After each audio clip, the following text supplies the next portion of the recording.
মাননীয়া শুভনন্দন, পরিযায়ী শ্রমিক বলছিলাম। তো আপনি শুনলাম আপনার 5,000 টাকার ব্যাপারটা।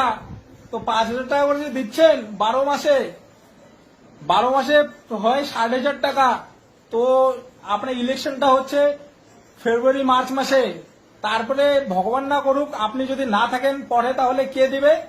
আমরা যে এখানে কাজটা সবকিছু ফেলে রেখে চলে যাব। এই যে দুটো রুম নিয়েছি, একটা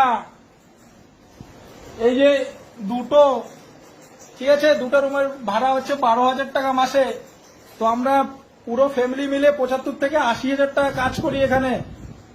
তো বাড়ি গেলে তিনজনের হয় 15,000 টাকা, ঠিক আছে। তো তার সাথে ইলেকট্রিক বিল, খাওয়া দাওয়া, এভরিথিং হাবিজাবি নিয়ে আরো খরচা বেড়ে যাবে। তো 15,000 টাকাতে কি হবে মাননীয়া?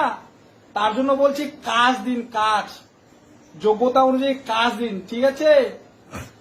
বিশ্বাস না হলে নিউ কোচবিহার স্টেশনের বৃহস্পতিবার আর শনিবার গিয়ে একটু 3:15 দিকে দাঁড়িয়ে থাকবেন, তাহলে দেখবেন কতগুলো মানুষ ডেলি রাজস্থানে আসছে। ঠিক আছে মাননীয়া, আপনার কাছে বিনীত নিবেদন, যোগ্যতা অনুযায়ী কাজ দিন, ঠিক আছে। শুভনন্দন।